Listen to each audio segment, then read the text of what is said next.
로버트 피어리 제독은 1909년 4월 6일 개가 끄는 썰매를 타고 북극점에 도달함으로써 전 세계를 흥분의 도가니로 몰아넣었습니다. 수백 년 동안 수많은 사람이 북극점을 처음 밟기에 도전했다가 어려움을 겪었고 심지어 목숨까지 잃었습니다. 피어리도 추위와 굶주림으로 죽음 직전까지 갔습니다. 동상이 심하게 걸려서 발가락 8개를 잘라내야만 했습니다. 그는 너무나 고통스러웠던 나머지 이러다가 미쳐버리지는 않을까 두려워했습니다.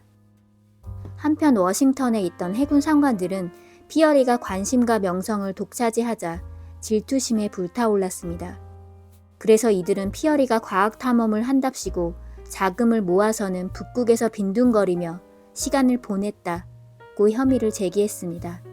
아마 이들은 실제로도 그렇게 믿었을 것 같습니다.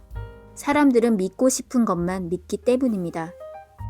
피어리에게 모욕을 주고 방해하려는 공작이 너무나 치열하다 보니 맥킨리 대통령이 직접 명령을 내리고 나서야 비로소 피어리는 북극 탐험을 계속할 수 있었습니다. 피어리가 워싱턴 해군 본부에서 책상에 앉아 일했다면 그토록 험한 비난을 받았을까요? 그러진 않았을 겁니다. 만약 그랬다면 질투를 살 만큼 대단한 사람 취급을 받지는 않았을 것이기 때문입니다. 카네기는 당신이 두들겨 맞거나 비판을 받을 때 가해자는 자신이 대단한 사람이라는 기분을 느끼기 위해서 그렇게 한다는 사실을 기억하라고 합니다.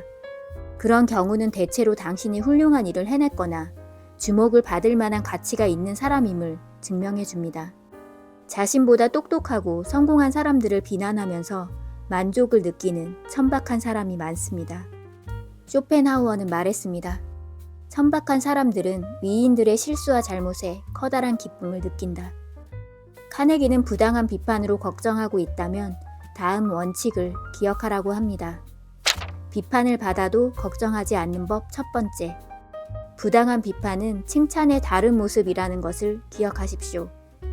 죽은 개를 걷어차는 사람은 없습니다.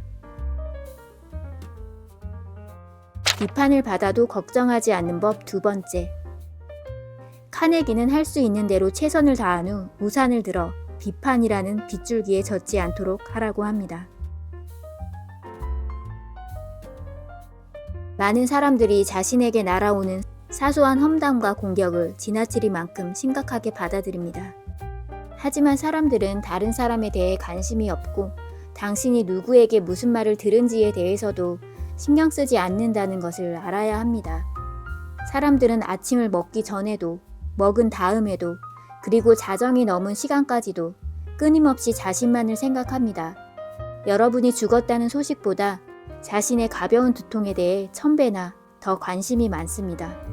가장 친하다고 생각하는 친구 6 중 하나가 우리에게 거짓말을 하거나 우리를 조롱하고 속이거나 우리 등에 칼을 꽂고 우리를 팔아먹는다 해도 자기 연민의 늪에 빠져 허우적거리지 마십시오.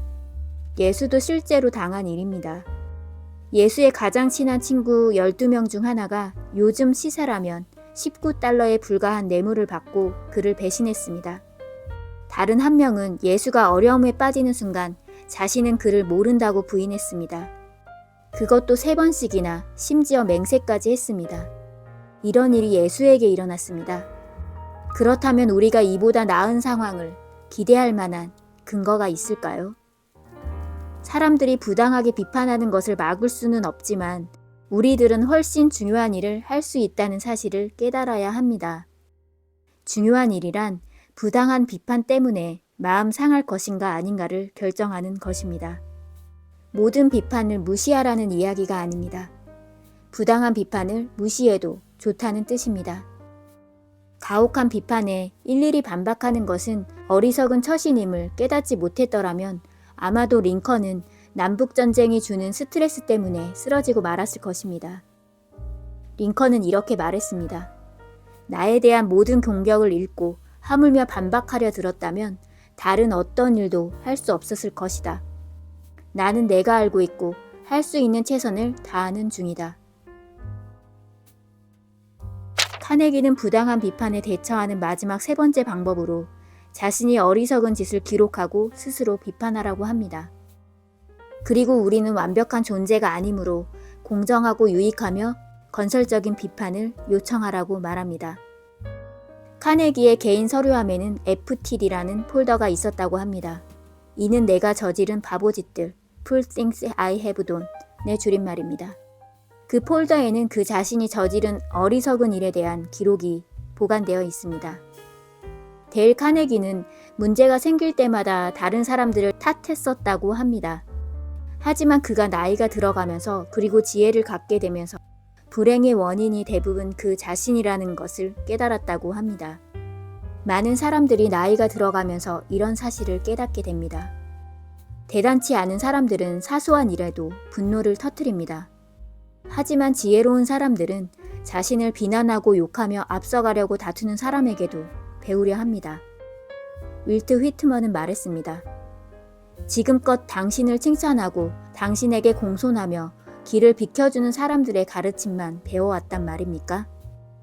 당신의 뜻을 거스르고 당신에게 맞서거나 앞서가려고 다투는 사람들이 줄 수 있는 크나큰 가르침은 얻지 못했단 말입니까? 적들이 우리나 우리의 일을 비판하기까지 기다리지 말고 우리가 먼저 해치우자. 자신에 대해 가장 엄격한 비판자가 되기로 합시다. 적들이 한마디라도 꺼내기 전에 우리의 약점을 찾아 고쳐버립시다. 이것은 찰스 다인이 썼던 방법입니다. 프랑스 작가 프랑수아 드라 로슈푸코는 나에 대해서는 적의 의견이 내 의견보다 진실에 더 가깝다라고 말했습니다. 그러나 내 자신을 잘 살피지 않으면 누군가 나를 비판하기 시작할 때 상대방이 무슨 말을 하려는지 전혀 모르는 상태에서도 자동적으로 방어적인 태도를 취하게 됩니다. 우리는 칭찬이나 비판이 정당한지를 따져보지도 않은 채 비판이란 비판은 모두 싫어하고 칭찬은 무작정 받아들이려 합니다. 우리는 논리적인 존재가 아닙니다. 감정적인 존재입니다. 우리의 논리란 깊고 어둡고 폭풍우가 몰아치는 감정의 바다에서 이리저리 요동치는 조각배와 같습니다. 앞으로 40년이 지나면 우리는 과거를 돌이켜보며 자신의 모습을 비웃게 될지도 모릅니다. 앞서 말씀드린 두 가지 방법은 부당한 비난을 받았을 때 대처하는 방법을 이야기했습니다. 하지만 이 두 가지 방법의 마지막 한 가지 방법, 만약 누가 당신을 부당하게 비난한다는 생각으로 화가 난다면 잠시 화를 가라앉히고 스스로에게 말해보십시오. 나는 완벽한 인간이 아니야. 어쩌면 온당한 비판일 수도 있지. 그렇다면 고마워하면서 내게 도움이 될 만한 것은 없는지 살펴봐야겠어. 한 비누 판매원은 처음 비누를 팔기 시작했을 때는 실적이 별로 좋지 않았다고 합니다. 비누의 품질과 가격에는 아무런 문제가 없었기 때문에 그는 자신이 문제라는 것을 깨달았습니다. 주문을 받지 못할 때마다 그는 주위를 서성이면서 무엇이 문제였는지 파악하려 애썼습니다. 때로는 상점으로 돌아가서 이렇게 말하기도 했습니다. 이번에는 비누를 팔러 온 게 아닙니다. 충고와 비판을 듣기 위해 왔습니다. 판매하는 과정에서 제게 어떤 문제가 있었는지 말씀해 주시겠습니까? 당신은 저보다 훨씬 경험도 많고 성공한 분입니다. 그러니 제게 솔직한 비판을 해주세요. 그는 세계 최고의 비누 제조사인 콜게이트 파몰리브 피트의 사장 E.H. 리틀입니다.